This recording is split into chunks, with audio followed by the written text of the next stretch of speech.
Every single day, your money is working for you or against you. It's either a tool, building your future, or an invisible chain, binding you to cycles of debt and worry.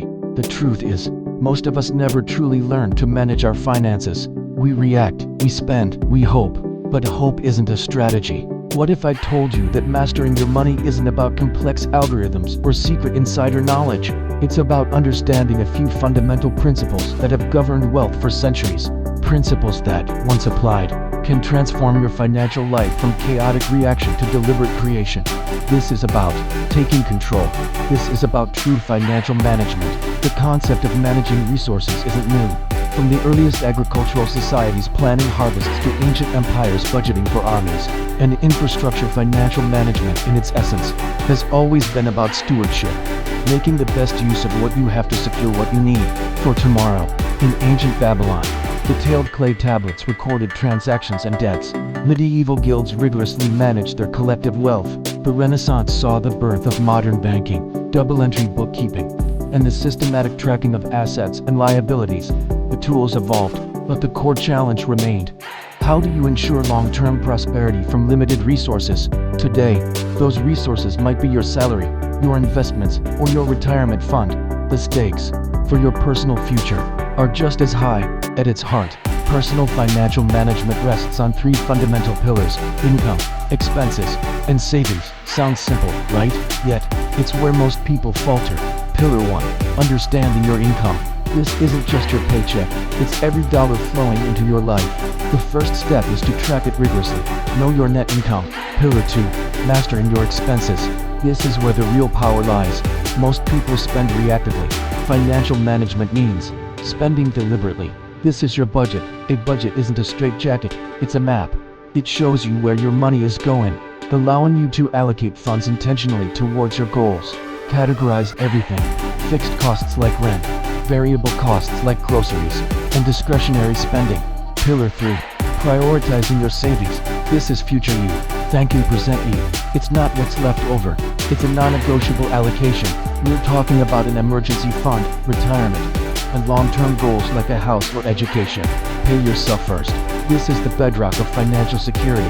Once these three pillars are stable, we confront the critical areas: debt and growth. Debt. Not all debt is bad. A mortgage can be an investment. Student loans can be a gateway to higher earning potential. But consumer debt, credit cards, personal loans for depreciating assets, this is the quicksand. High interest debt erodes your future income, making it impossible to build wealth. A core principle of financial management is to eliminate bad debt aggressively, turning those monthly payments into savings or investments. Growth. The power of compounding. Once you're managing income, expenses, and savings, and tackling bad debt, your money can start working for you. This is where investing comes in. The magic word here is compound interest. It's been called the eighth wonder of the world. Albert Einstein famously said, "Compound interest is the eighth wonder of the world. He who understands it, earns it. He who doesn't, pays it." Start early, invest consistently, and let time do the heavy lifting. Even small amounts, compounded over decades, become fortunes. No matter how well you plan, life will throw curveballs: a job loss, a medical emergency, an unexpected repair. These are the moments when robust financial management proves its worth. An emergency fund isn't a luxury, it's your shield against catastrophe. It stops a setback from becoming a full-blown financial crisis. But beyond external events, our greatest enemy often lies within: behavioral biases. We're wired for immediate gratification, not long-term discipline.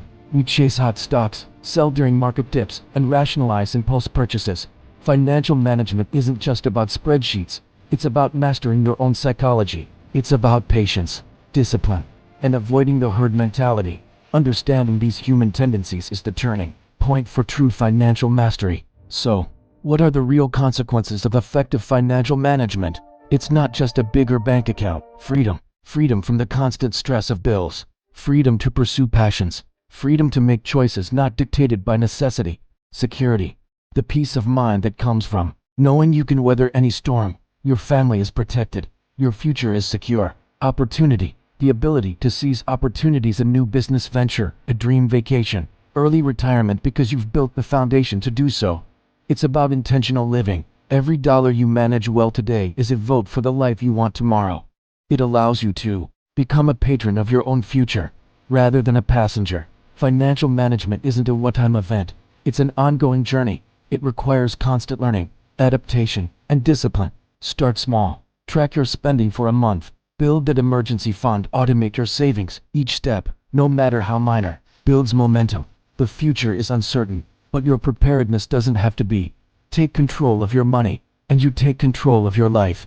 What's the single most important financial principle you live by? Let us know in the comments below. If you found this update valuable, hit that like button, subscribe to the Finance Update for more insights, and share this video with someone who needs to hear it.